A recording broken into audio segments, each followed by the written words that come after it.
Praise the Lord. യോശുവയുടെ പുസ്തകം 2-ാം അധ്യായം 1 മുതൽ 24 വരെയുള്ള തിരുവചനങ്ങൾ. അനന്തരം നൂന്റെ മകനായ യോശുവ രഹസ്യമായി ഒറ്റുനോക്കേണ്ടതിന് ശിത്തീമിൽ നിന്ന് 2 പേരെ അയച്ചു. നിങ്ങൾ പോയി ദേശവും എരിഹോ പട്ടണവും നോക്കി വരുവിൻ എന്ന് പറഞ്ഞു. അവർ പുറപ്പെട്ട് രാഹാബ് എന്നു പേരുള്ളൊരു വേശ്യയുടെ വീട്ടിൽ ചെന്ന് അവിടെ പാർത്തു.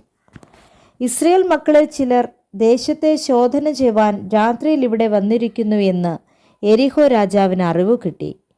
എരിഹോ രാജാവ് രാഹാബിൻ്റെ അടുക്കൽ ആളയച്ചു. നിന്റെ അടുക്കൽ വന്ന് വീട്ടിൽ കയറിയിരിക്കുന്ന മനുഷ്യരെ പുറത്തിറക്കി തരിക, അവർ ദേശമൊക്കെയും ഒറ്റുനോക്കുവാൻ വന്നവരാകുന്നു എന്ന് പറയിച്ചു. ആ സ്ത്രീ അവരെ 2 പേരെയും കൂട്ടിക്കൊണ്ടുപോയി ഒളിപ്പിച്ചിട്ട്, അവർ എൻ്റെ അടുക്കൽ വന്നിരുന്നു, എങ്കിലും എവിടെത്തുകാരെന്ന് ഞാൻ അറിഞ്ഞില്ല. ഇരുട്ടായപ്പോൾ പട്ടണവാതിൽ അടയ്ക്കുന്ന സമയത്ത് അവർ പുറപ്പെട്ടു പോയി. എവിടേക്ക് പോയി എന്ന് ഞാൻ അറിയുന്നില്ല. വേഗത്തിൽ അവരുടെ പിന്നാലെ ചെല്ലുവിൻ, എന്നാൽ അവരെ കണ്ടുപിടിക്കാം എന്ന് പറഞ്ഞു. എന്നാൽ അവൾ അവരെ വീട്ടിൻ മുകളിൽ കൊണ്ടുപോയി അവിടെ അടുക്കി വച്ചിരുന്ന ചണത്തണ്ടുകളുടെ ഇടയിൽ ഒളിപ്പിച്ചിരുന്നു.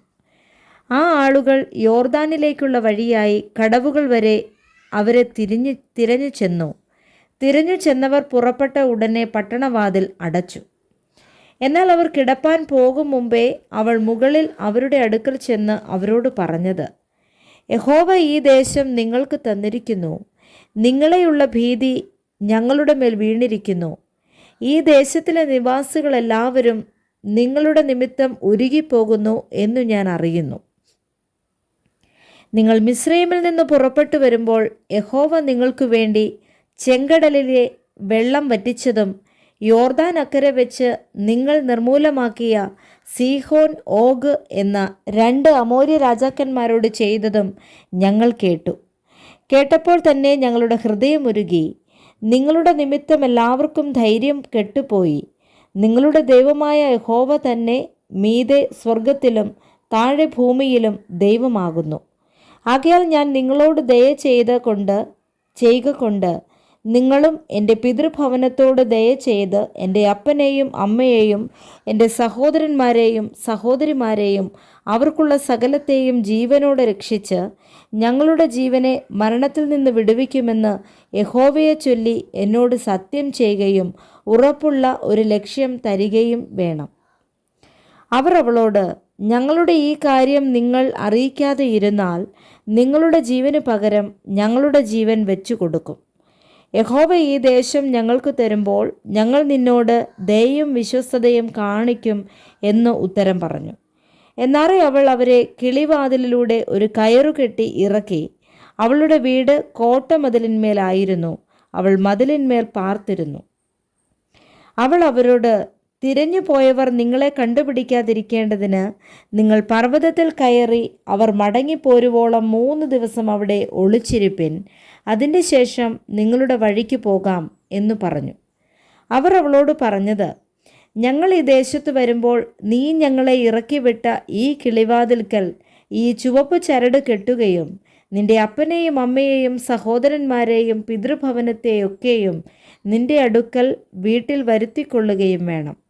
അല്ലെങ്കിൽ നീ ഞങ്ങളെക്കൊണ്ട് ചെയ്യിച്ച സത്യത്തിൽ നിന്ന് ഞങ്ങൾ ഒഴിവുള്ളവരാകും. ആരെങ്കിലും വീട്ടുവാതിലിന് പുറത്തിറങ്ങിയാൽ അവൻ്റെ രക്തം അവൻ്റെ തലമേലിരിക്കും. ഞങ്ങൾ കുറ്റമില്ലാത്തവരാകും.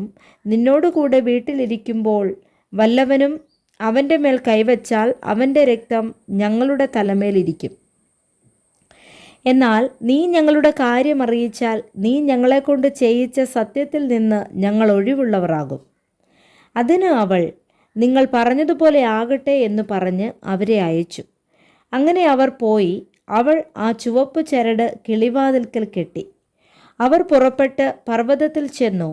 തിരഞ്ഞു പോയവർ മടങ്ങിപ്പോരും വരെ 3 ദിവസം അവിടെ താമസിച്ചു. തിരഞ്ഞു പോയവർ വഴി നീളെ അവരെ അന്വേഷിച്ചു, കണ്ടില്ല താനും. അങ്ങനെ അവർ ഇരുവരും പർവ്വതത്തിൽ നിന്ന് ഇറങ്ങി അക്കരെ കടന്ന് നൂന്റെ മകനായ യോശുവയുടെ അടുക്കൽ ചെന്ന് തങ്ങൾക്ക് സംഭവിച്ചതൊക്കെയും അവനെ അറിയിച്ചു. യഹോവ ദേശമൊക്കെയും നമ്മുടെ കയ്യിൽ ഏൽപ്പിച്ചിരിക്കുന്നു നിശ്ചയം. ദേശത്തിലെ നിവാസികളെല്ലാവരും നമ്മുടെ നിമിത്തം ഉരുകിപ്പോകുന്നു എന്ന് അവർ യോശുവയോട് പറഞ്ഞു.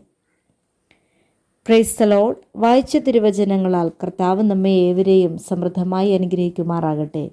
ആമേൻ.